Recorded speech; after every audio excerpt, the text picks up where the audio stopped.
this webinar. Welcome to this webinar hosted by Gateway International Group, whose primary objective is to empower institutions and organizations worldwide, enabling them to embrace new strategic direction and maximize the potential of emerging opportunities in the realm of international higher education. My name is Aurélien Decamps. I'll be your moderator for this session.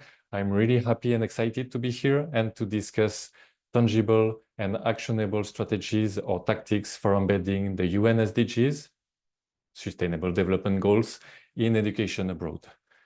Just to give you a few words about myself, I'm a social entrepreneur. I'm the co-founder of Sulitest, whose mission is to mainstream sustainability literacy. We want to make sustainability the new common language that is spoken by every student, regardless of their degree or major, to enable them to build a sustainable future. And for this, we are equipping universities with digital assessments to make sure of it, and data to drive their curriculum and to demonstrate their impact. So as you can probably hear, I'm very passionate about sustainability, and I'm very happy to be here today to discuss the Sustainable Development Goals and how they are embedded in education abroad. And to do that, we have three insightful speakers. Thank you very much for being here. I will let you introduce yourself in a more detailed way, but let me quickly introduce Stephanie Leslie, Director of Study Abroad, University Indianapolis. Karen McBride, Executive Director at CCID, Community College for International Development, and Ravi Raj, CEO and co-founder of Authentica. So the discussion that we will have today is about the SDGs. The SDGs, as you know, are the Sustainable Development Goals set up in 2015 by the UN as a collective plan for humanity, aiming at nothing less than changing our world, leaving no one behind. What I really like about the SDGs is the fact that they are at the same time a common roadmap, a shared language to connect topics and expertise, knowledge and action, business and activists, science and policymakers. And they are also a new compass to drive our actions and to track progress. 17 SDGs, 169 targets, all measurable, that we can use to track progress toward a more sustainable future. Embedding the SDGs into international education is at the same time a big challenge and a great opportunity, as you know. So how do we leverage sustainability and the SDGs as a common language between international students and institutions to amplify the incredible value of studying abroad in the students' learning journey, but also to foster local impact, civic engagement, articulating meaningful learning outcomes while mitigating environmental cost of studying abroad? This is a vibrant discussion that is currently shaking up the world of international education. And for our discussion today, we decided to structure the discussion with three guiding questions that we will dive in quite shortly. But before we do that, let me invite our three speakers to briefly introduce yourself. And if you have a personal example of your connection to sustainability and the SDG, that would be great. Maybe, Stephanie, we can start by you. Great, thank you so much. I look forward to the conversation today. As Aurélien said, I'm Stephanie Leslie. I'm the Director of Study Abroad at University Indianapolis, so one of the core campuses of Indiana University. A little context of our campus, I think it might be helpful as I talk a little bit more about the work that we've been doing. So we have about 22,000 students, grad and undergrad students on our campus. And each year we send between 400 and 600 students abroad. Our office supports between 50 and 55 study abroad programs each year, most of which are faculty led. And we're a small office, so we have 3 full-time staff and 3 student workers. So a small team trying to accomplish a lot and really trying to make the SDGs a core piece of what we do.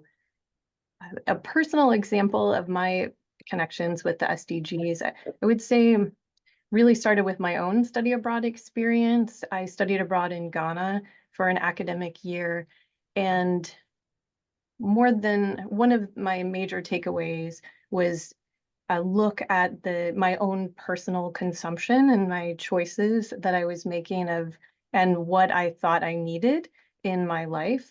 But it was really through that study abroad experience that caused me to question my own sort of connection and interaction with things, with stuff.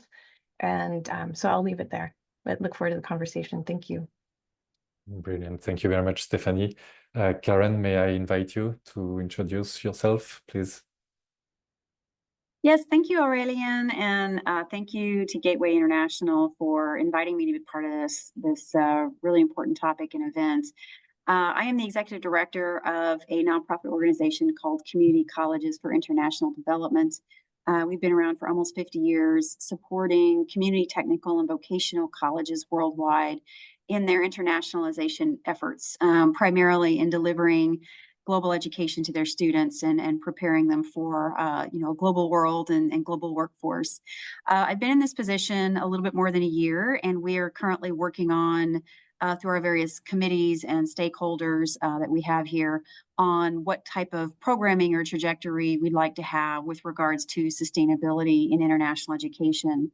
But I am also formerly the founder and president of Bound International, which is a small organization that I ran between 2019 and 2023.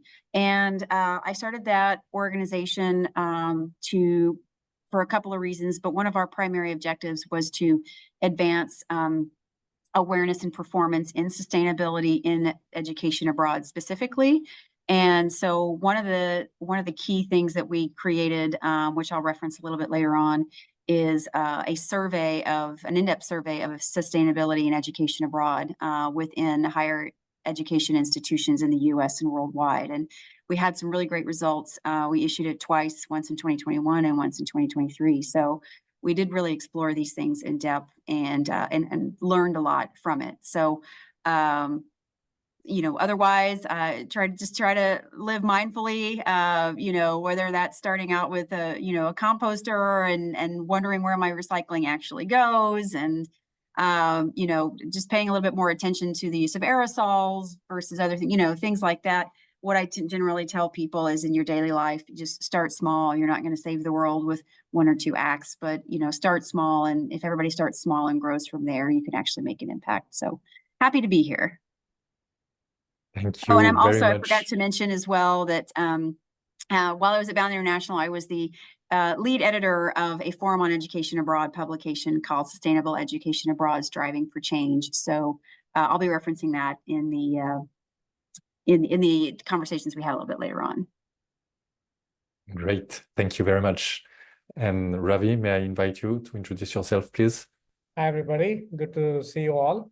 My name is Ravi. I'm the founder and CEO of Authentica. And Authentica was started because of my passion for sustainability. We didn't have the term Sustainable Development Goals when I started it. It was back in 2013, but we did have a responsible travel policy in place even before we served our first university client. And for us, this is not just an add-on, it's actually central to everything that we do in terms of how we engage with local communities, in terms of how we push our university partners to think about sustainability issues, as well as design that into the program. We, like Karen, we were part of the Forum on Education Abroad's development for the SDG guidelines that is now publicly available for everybody. It provides a framework for our industry to do actionable things that we can basically do within the scope of flying people from one part of the world to another part of the world. So while we can't avoid that yet, how do we kind of become more sustainable as a community? We've also a signatory to the Cannes Accord. We've made 64 out of the 70 possible commitments, and we are committed to being fully carbon neutral by the end of 2025. Look forward to sharing more and learning more through this webinar. Thank you very much, Ravi. So let's dive into our subject and into our discussions. We want to be more intentional in making students' mobility and education abroad a positive agent for transformative change towards sustainability. And as I mentioned previously, we decided to organize the discussion with 3 main guiding questions. So I will now invite you on the first question.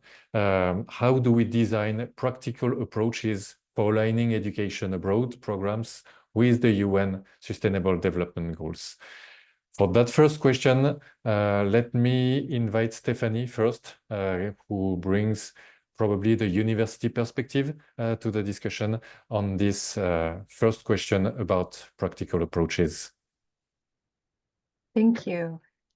Yeah, let me talk a little bit about how we've approached this at IU Indianapolis. So when we have started building our own capacity around the SDGs, we really needed to start with educating the campus community around the SDGs.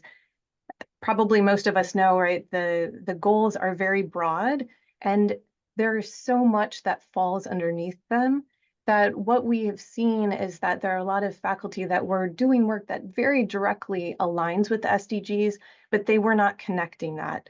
So our first approach was to first educate our campus community about the SDGs, what they are, and why they matter, and then helping them see the alignments. So that's been a major focus of our campus over the last several years. But then as that translates into study abroad, education abroad specifically, we do have some programs that are focused and call themselves, SDG focused programs, but we also have programs across the board, whether that's from the School of Nursing, Public Health, Health and Human Sciences, business, that are aligned with the SDGs, and we encourage all of our programs to identify which SDGs they're connected with. So if you go to our website, and I think we'll have an opportunity to share some of these links later, we have a page where each of the SDGs is laid out, and then students can go and see which programs are aligned with which specific SDG. So in Indianapolis, we are known as the Health Science Campus of Indiana University. So goal 3 and focused on health is, you'll see a long list of programs that are directly aligned with that. The other thing that I felt was important to talk about as it relates to this question is that I feel it's essential that we look not just at the student programs that we are providing, but also take a critical look at our business processes and our office cultures as we think about sustainability. And Karen kind of talked about, these changes that we can make personally. We started a green team within the Office of International Affairs here at IU Indianapolis, and looking very specifically at our processes and practices. Are there steps that we can take to make our carbon footprint smaller, thinking about very practical, tangible steps? So things, considering the swag that we use and distribute, and eliminating plastic water bottles for our guests, making sure that we're purchasing 100% recycled paper and those sorts of things. So taking very tangible, actionable steps at an office level beyond even the student programs that we are creating. Thank you. Thank you very much, Stephanie. And I do think that leading by example and embodying the thing that we teach in the university is quite important. Also, maybe Karen, I can give you the floor on these first questions on designing practical approaches. Yes, thank you, Aurélien. And Stephanie's correct. When you're managing a lot of programs, there's a lot of things to consider, risk, affordability, access. There's so many things that go into those programs. In an overarching sense, what I have advised universities and colleges to do in the past is, first of all, try to form a partnership with the sustainability office or officer. Maybe there's just one person versus an office, or maybe there's not even an office. But if you do have an officer, try to form a partnership with them, a collaboration, open up discussion in this area. And I'm sure what you'll find is that there are champions for international education and sustainability offices and champions of sustainability and education abroad offices. But it's not a natural linkage when you're on campus doing your daily performances. And while they may specialize in the sustainability of campus, like facilities, they have a lot of technical expertise, knowledge on law, knowledge on best practice that you could kind of absorb and think about how that impacts the study abroad programs that you're putting together. I would also talk about what is within and without your control. If you're sending students on exchange programs to partner universities, you cannot control how those universities are administered. But when you're doing faculty-led programs, you typically have a lot more control over program design. So what partners do you work with? How do you source vendors? How do you ensure that they have maybe a corporate sustainability plan? What are the steps that they take to give back to the community? There's many different touch points on sustainability, and the SDGs can be a great guide in that way. And figure out what your short and long-term plans are. What do you think is feasible to accomplish your first year doing this versus your third year versus your fifth year? And it might be that you have to build up resources and clout and partnerships to do what you really want to do. And it's okay to start small. Maybe we get one program on the books that focuses on sustainability, and it's a geology program in New Zealand, and that's where we start. And then that kind of mindset and that mapping to the SDGs can happen throughout the other programs as well. And I will share that, the book that I edited with Pitulia Nukula from, I think it's Eastern New Zealand Technical University, which is where she was at the time. And she's one of the co-founders of CANI, is that there was a case study. One of the chapters we wrote was about Susquehanna University in Pennsylvania. And what they did is they actually did something pretty simple.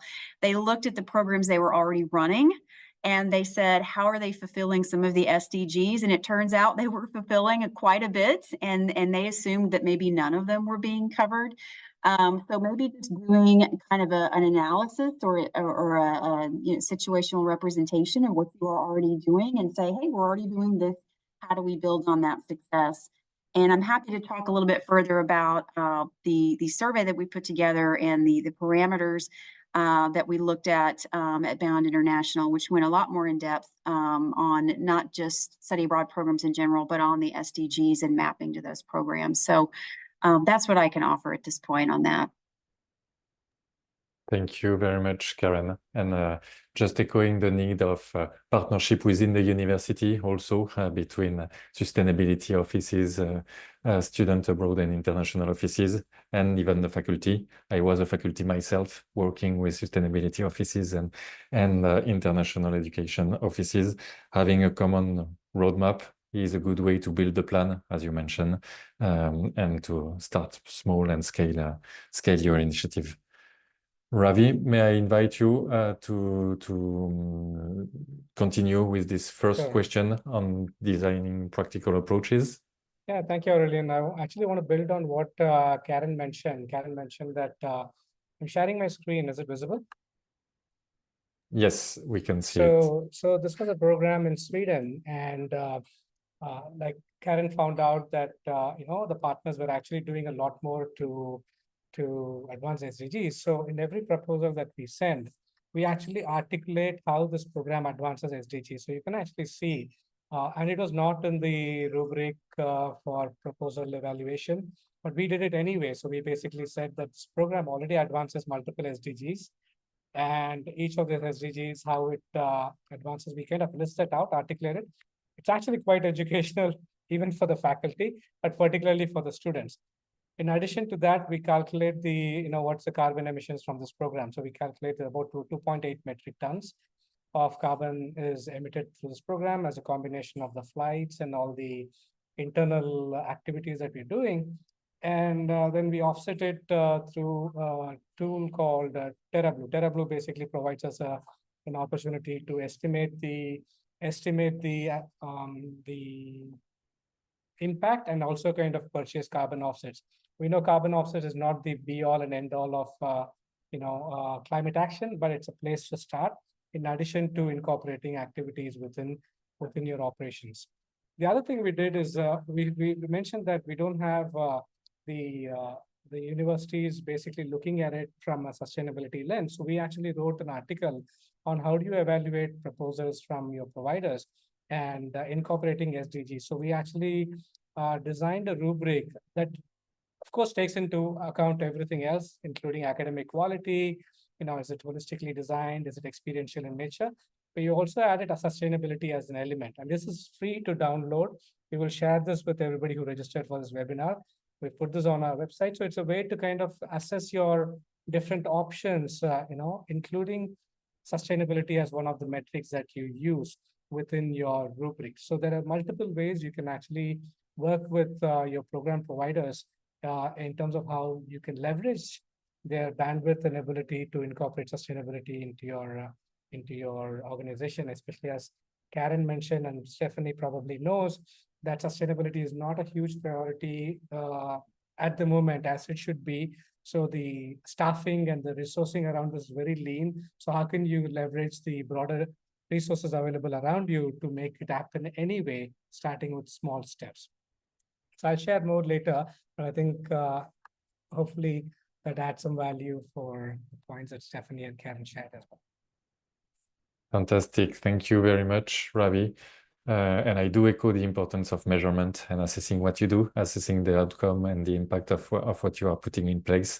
As an assessment provider ourselves at Sulitest, we want to focus on the learning journey and assessing the outcome of the learning journey for students. And this is precisely the second big question that we have for the webinar today. The second guiding question that we want to explore with our speakers is how to engage students in global sustainability initiatives through immersive learning. So let me stay with you, Ravi, on this one, and maybe give you first the flow to talk about engaging students and immersive learning approaches. Yeah, thank you. I think the journey for the students start even before they land in the country, right? So basically, we need to start before departure, with students receiving some, starting with estimates of, okay, so how much carbon is their program taking up? And also we develop pre-departure information in collaboration with our local partners.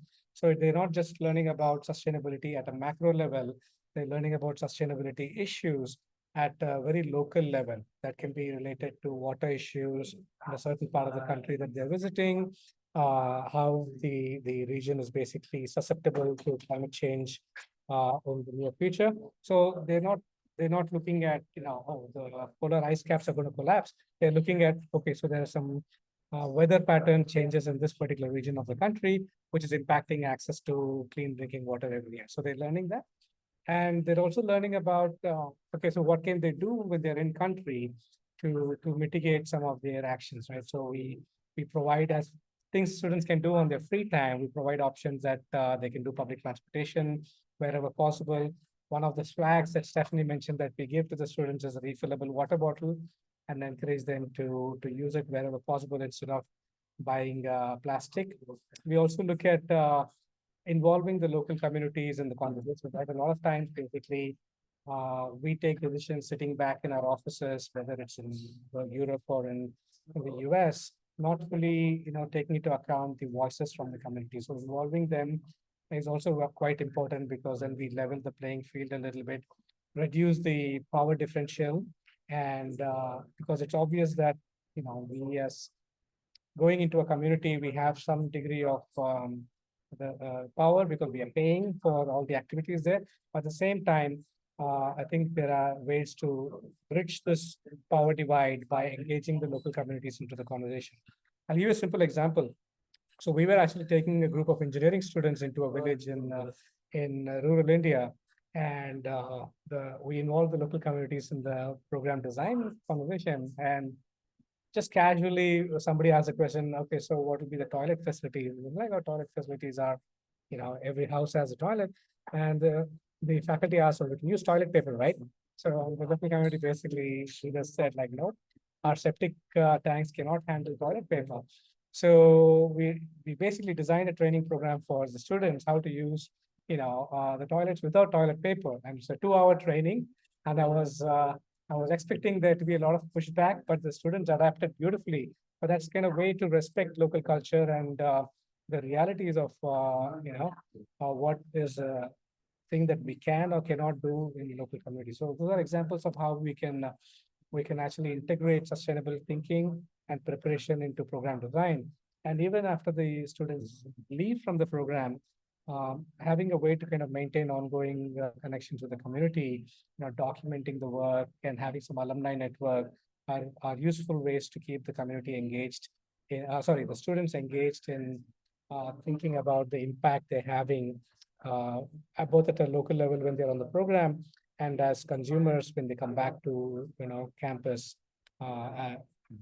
broadly.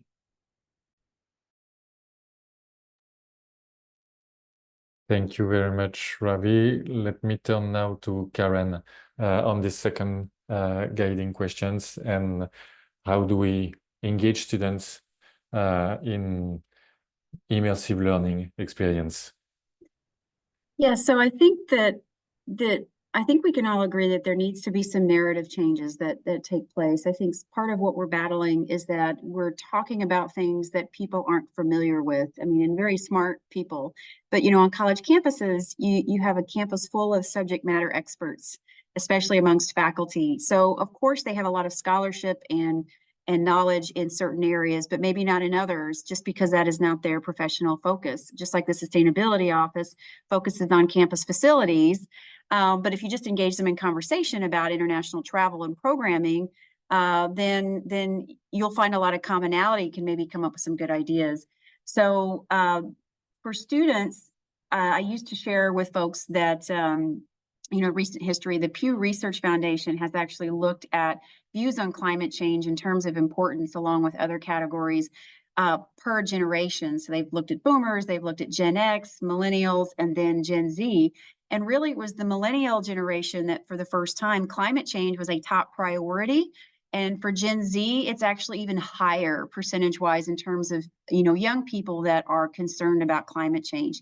So you will find, or you should find, that you're going to have a very receptive audience with students on this topic. Maybe they still have incorrect assumptions. Maybe they feel very doomsday in their behavior.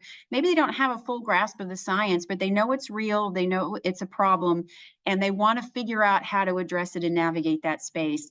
And one of the things that we looked at in our book was really putting an emphasis on co-curricular programming. As Ravi said, students don't need to learn about this, right after they land in Italy or in India. There needs to be engagement on this beforehand. And this is something we also explored in depth in our Bound International Survey on Sustainability and Education Abroad, which is, those conversations in pre-departure in that phase of the learning process is, maybe it's a business program to France, or maybe it's an engineering program or public health program going to Kenya. But you need to reference the impact of travel on the planet. Students need to be aware of this. And you need to actually tell them, what are the metrics by which we have designed this program to be more sustainable? What are things that we recommend or incentivize to you during your travel that is going to make you more sustainable? And why does it matter? This is a forum for discussion with students, but you can actually do some calculations. What are carbon emissions? How much of my trip is emitting certain emissions? And you'll find that 80% of it is just your flight alone. Well, the reason we still have study abroad programs is because it's one of the best justifications for international travel, because there's so much learning and even, I would say, soft power taking place, relationships being built across borders and cultural understanding. This is not flying to China for a couple of meetings and then flying home. We can do that with Zoom now. So setting students up for that understanding, so that if someone were to ask them, well, if you're concerned about the environment, why are you flying to France? And then when you get there, why are you flying around or taking trains and buses all around Europe? Aren't you contradicting yourself? And we want to empower students to know how to answer that question and say, well, yeah, so here's my understanding of what my emissions are. I've actually calculated it. I've talked about it. We'll be staying in more sustainable accommodations according to these standards.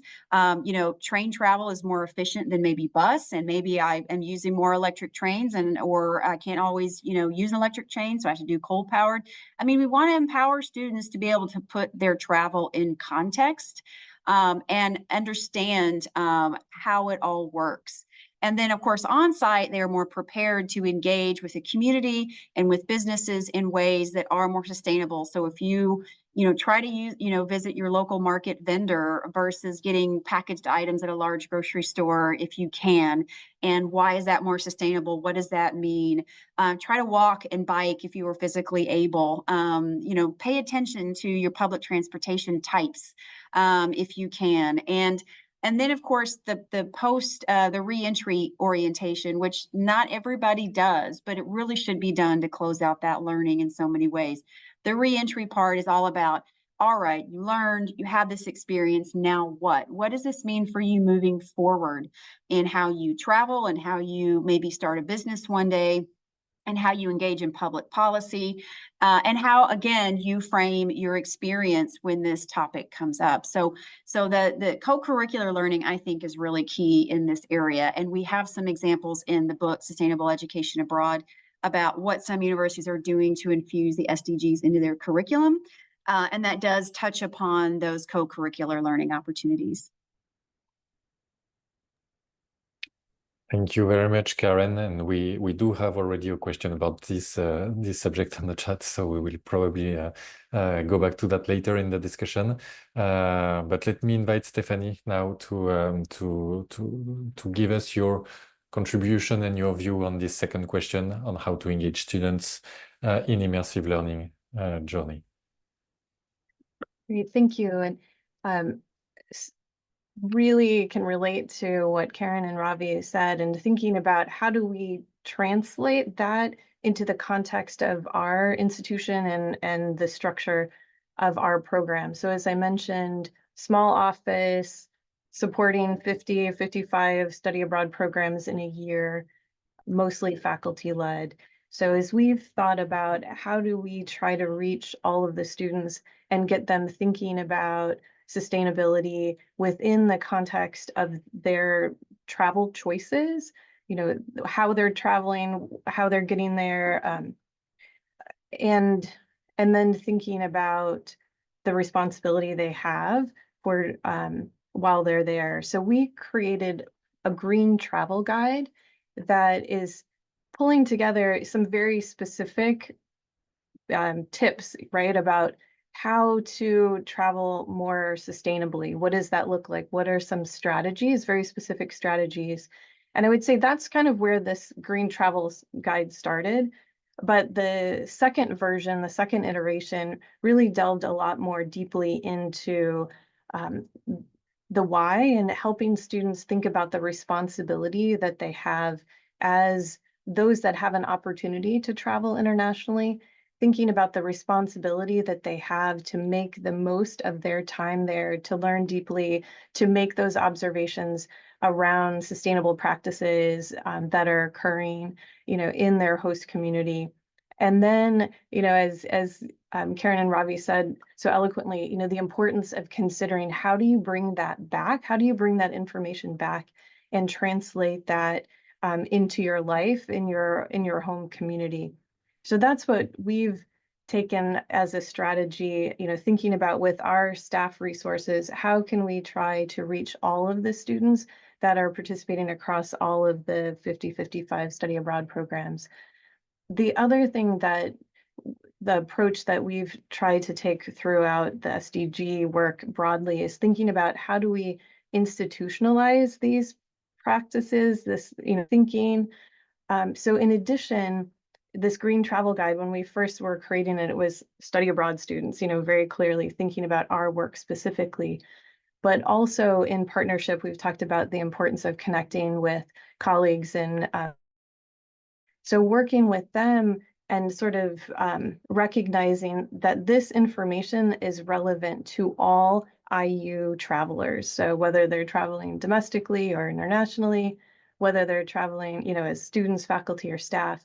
So one of the things that I'm really proud of is that our green travel guide is not specifically international, it's intentionally domestic, addressing domestic travel as well, and has been viewed as a resource for IU travel management. So at an institutional level, they're pushing out this information for faculty, staff, as well as students. So that's been one key strategy with our small staff to see how we can try to make some progress in this area. Thank you very much for this. Let me now move to the third guiding questions of our discussion.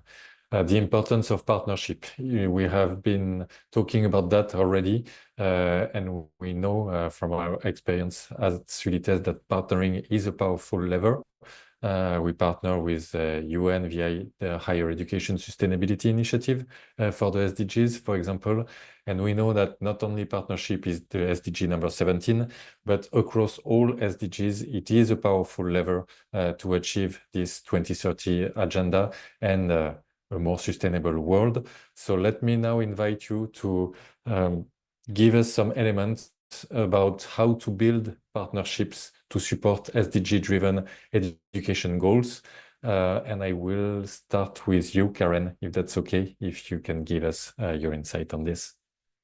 Yes, absolutely. I'll just quickly reference, I put links to these two publications I keep referencing in the chat, and I know that Gateway International will share those after the session. But you can look at the table of contents on the Sustainable Education Abroad book, and chapter 7 in the section called Sustainability and Administration is a case study done by Ainsley Moore and Brett Berquist, who at the time were at the University of Auckland in New Zealand. I believe Brett is now at the University of Canterbury, and I'm not sure about Ainsley, but they had a very in-depth profile of how at their university they have coordinated a lot of administrative departments to work on sustainability in this area. And I think it's really about finding your champions. What I tell people a lot of times is sometimes people start trying to put together a plan for engagement or programming or a profile, but they've not even taken stock yet of what they're already doing or what those challenges are. And in the Bound International survey, we ask about, what programs map to the SDGs and to what extent. What are your perceived barriers? And we say perceived because sometimes you feel like you're not getting the support that you need, but you don't realize champions are there. You just haven't found them yet. And do you have support from your supervisor? Do you have support from your academic department? Do you have support from the upper administration? So take stock of where you are at and then build out a plan. And the easiest thing to do is to identify your champions. That example I gave earlier with Susquehanna University is that they say in their chapter that there were faculty who were skeptical of, incorporating the SDGs into their faculty-led programs. They thought, oh, this is going to change everything. It's going to be too hard. And it turns out they were already fulfilling a few of them. And that sold them a little bit, right? But you know who your champions are. Maybe it's, get a buddy in the sustainability office, and maybe you have a provost that might be willing to listen depending on, what the angle is. Gather your data and start with your champions and start with a short-term plan. Maybe you have to start small and you have to start in this area, which is designing a program outright, or maybe it's about how we ask questions from vendors when we source them, or maybe it's about a plan to apply for funding. And maybe you can't accomplish all that you want to accomplish at first, but you need to build out a short and a long-term plan. So identify who your champions are and keep in mind too what speaks to certain people. Faculty love their disciplines, and they usually have a heavy teaching load. They might have to be publishing, and anything that sounds like extra work, they're going to run away. So what's the message to faculty? To senior administrators, it is about values, ethos, cost. So when you prepare your message, you need to take data into that meeting, and you need to have recommendations based on the data for advancing forward. Make it easier for them. You can have the longer drawn out conversations with your staff about this or that and programming and so forth. But you need to have a plan for every audience, and you need to start with your champions. And that's because that really differs from campus to campus. What works for, Stephanie in Indiana at IUPUI, IU Indianapolis, is not going to work for somebody at the University of Texas, is not going to work for Broome SUNY Community College in New York. It's just a matter of finding your path after taking stock of where you are. And I can tell you that the higher up you go in administration, the more data you need, because some might say, well, we could invest in this, but I have to take money from somewhere else. How do you address that? Or are you saying we shouldn't be bringing international students because their carbon footprint's too high? Whoa, whoa, whoa. Are you saying that study abroad is really not worth the climate cost when we have pledged to be more sustainable as a campus? You've got to be ready for that conversation. So again, take stock, get your data in order, develop a feasible short and long-term plan, and then tailor your message to your audience, because you don't want to head off on the wrong direction just because it was laid out at the wrong time or in the wrong way. And really, it takes time to build a narrative. It takes time to get people to understand what you're doing and why you're doing it. And it's sadly almost like a political message. You've got to do it over and over and over for people to fully grasp what it is that you're saying. So that's what I would say. And I would recommend that chapter in particular. All the chapters are great, but that chapter in particular by Brett and Ainsley is pretty good. And it's a case study in New Zealand.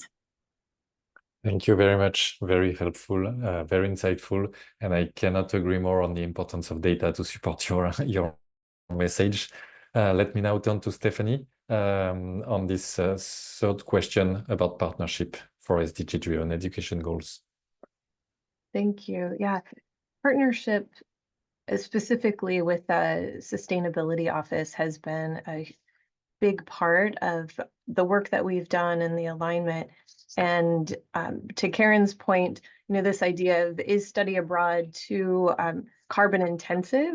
When we started the conversation with IU Sustainability, I started, I would say, almost by kind of unloading that carbon guilt associated with the work that I do. And the response was, we are just so glad you want to have this conversation with us and want to work on this together. The other thing, before I talk about some of the things that we've done together, I just want to say the Sustainability Office, when we all came together, Office of International Affairs, Office of Sustainability, we all started by having introductions and talking about why we got excited or what drew us to this work. And almost everyone from the International Office and the Sustainability Office talked about a meaningful international experience that sparked their sense of commitment and responsibility to address sustainability. That is something that I think about regularly.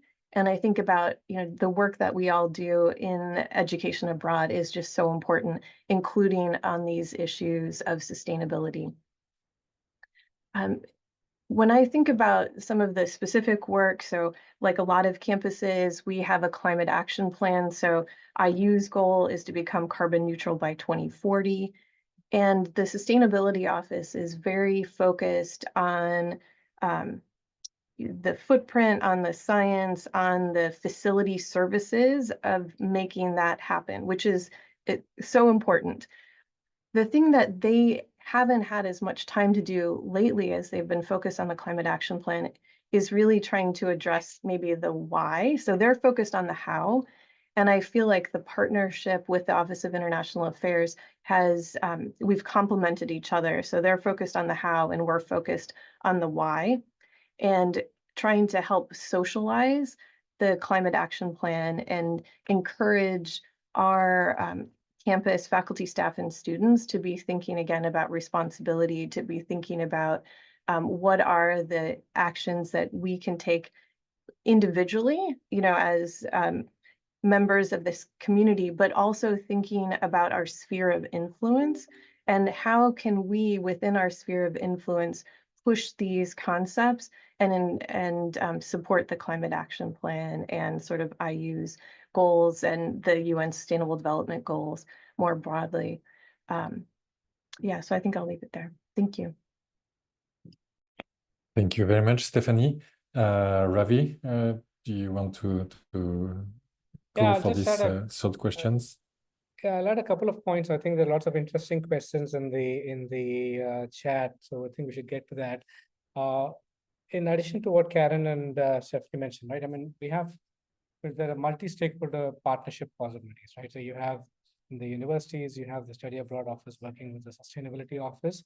And also providers, right? So providers, what kind of relationship do you have with them? Do you ask questions around sustainability? So for those who are from representing universities, I would definitely kind of push your provider network to number one, answer these questions of sustainability. If they don't have answers, let them go actually, find them, because then you want to basically filter down all the way down and all the way up, and only then you can connect the dots, right? Because we know for a fact that students are interested in sustainability issues, like Karen mentioned about Gen Zs and millennials. So we know that data exists that demonstrates their commitment to sustainability. Now, how are we addressing that through the work that we do in our office?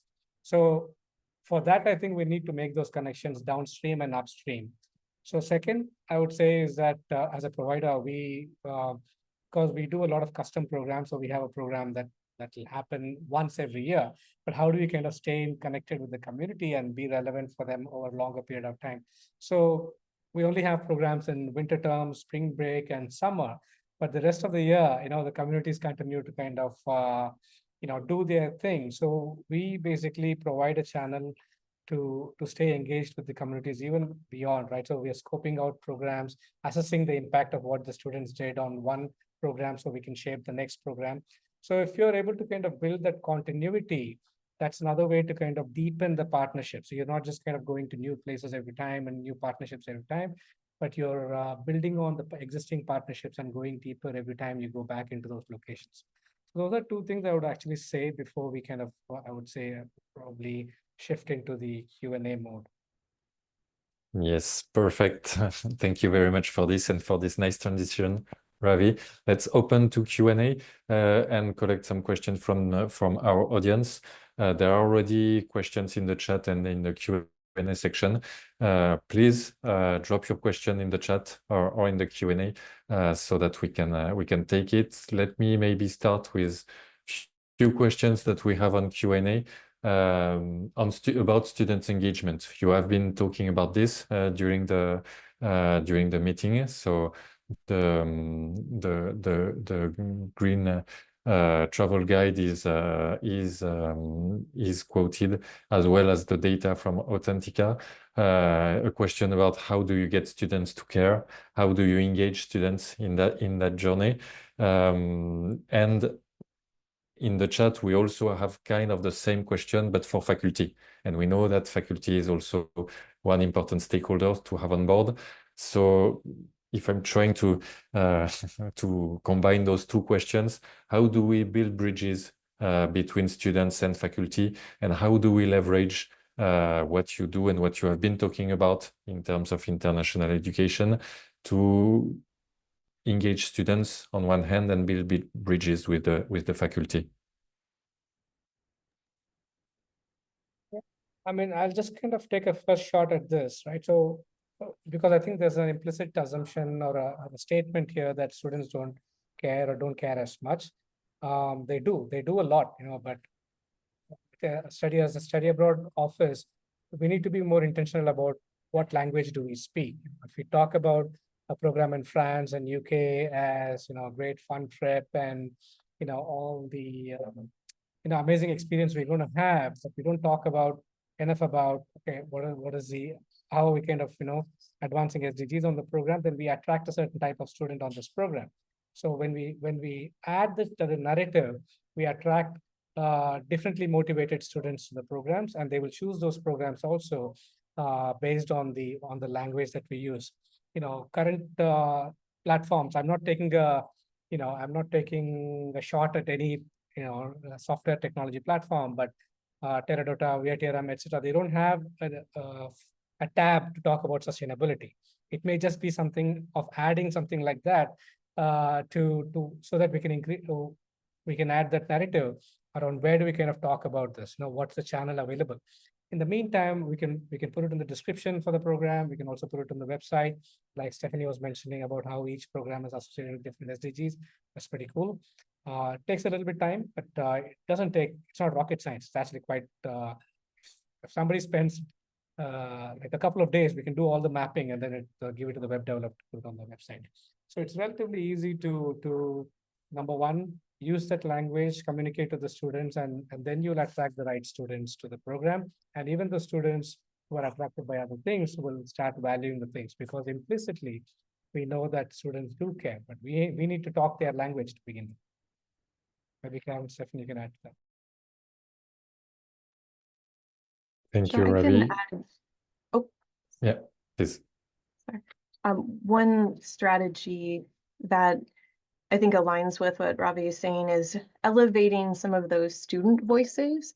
So our IU Sustainability Office has a whole host of student staff that are essential and kind of very integral to their work. And some of them study abroad, right? So when we have those opportunities, we've had students do like social media takeovers and sort of talk about the sustainability issues that they've seen, talk about sustainable practices that they're observing, and really try to elevate students as they're kind of seeing these things and making these observations.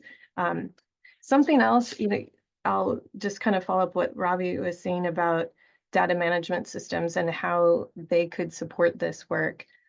We've been at IU thinking about data management, and one of the features that I would love to see, and so I don't know who all is in the audience, but wouldn't it be great if our data management system could calculate the miles traveled and then help us, really look at greenhouse gas, and be able to, at a system level, manage those sorts of greenhouse gas inventories for us. So thanks. Yes, Karen, please go ahead. Find my mouth there. Yeah, so I think that the best thing to do with students and faculty or administrators, I sort of touched on it before, is to appeal to what appeals to them. That's how you get in the door. For students, it's about giving them awareness, giving them conversational ability, and teaching them skills. Just because maybe this generation is more receptive to this topic doesn't mean that they know a lot about it, or even just the basic science, or just beyond the basic science. And there was a company that we used to work with, another nonprofit called Earth Deeds, by Dr. Daniel Greenberg, who also has a chapter in the Forum on Education Abroad book, is that he came up with a concept called carbon onsetting. And so he worked with study abroad groups in the pre-departure phase for them to actually measure out, using the social cost of carbon, using a customized calculator, what their emissions were going to be round trip from Chicago to Beijing, and then other trips they planned to take, and then approximate utilities they were going to spend or use, and ground transportation and so on. And they could actually figure a calculation. And then in that process was to have a dialogue about mitigation and why it's important. And so just walking students through that process gives them more knowledge for them to make decisions, to have conversations, just to be, more up to speed on what this actually means for everyone. And then for faculty, it's, can you tie this, the SDGs, or this topic into your scholarship? How do we make this a little bit easier on you? What are some low-hanging fruit that we can start with to ease you into it, right? Selecting certain vendors because they have a better track record and social inclusion in their communities. And then once they use them, then they feel very comfortable with them. How to engage in program evaluations on site that are inclusive of the staff and learning things from them. So I think it's just a matter of appealing to the audience, because it's important enough, and it's actually nimble enough as a topic, especially the SDGs, that you could weave it into any conversation and show lots of benefits in a way that doesn't just come across as a mandate and here's what it is, and it comes across as very one-way and one-sided conversation. And again, identify your champions, people who are already doing this or receptive to this. How can they help with the messaging? How can they help their colleagues or other students understand this from their perspective or from experience? Or sometimes you just need to hear it from colleagues, right? Like, you're not going to buy something or go visit a doctor unless maybe you've heard from other people who've done it first.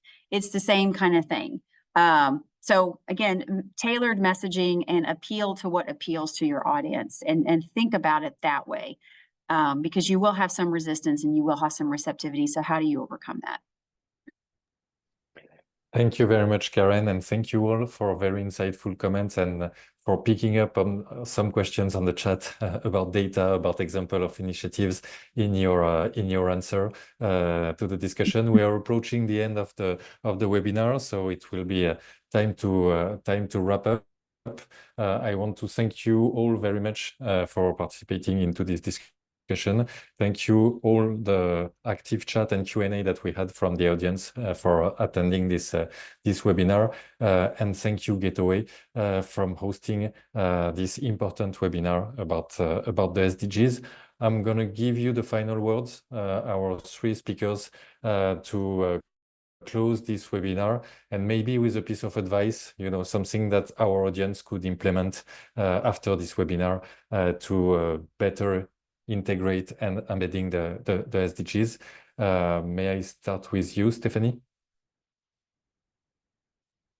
Sure. I guess my final points will sort of pull on some of the things that we've already discussed, but I think the two things I would say is it's okay to start small and just keep building. When you bring in partners, it's amazing how that can snowball over time.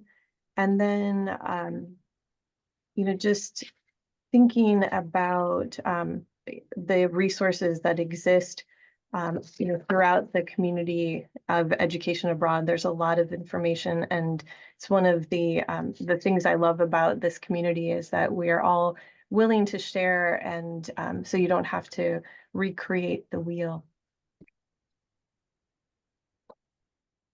Thank you very much, Stephanie. Karen, yes.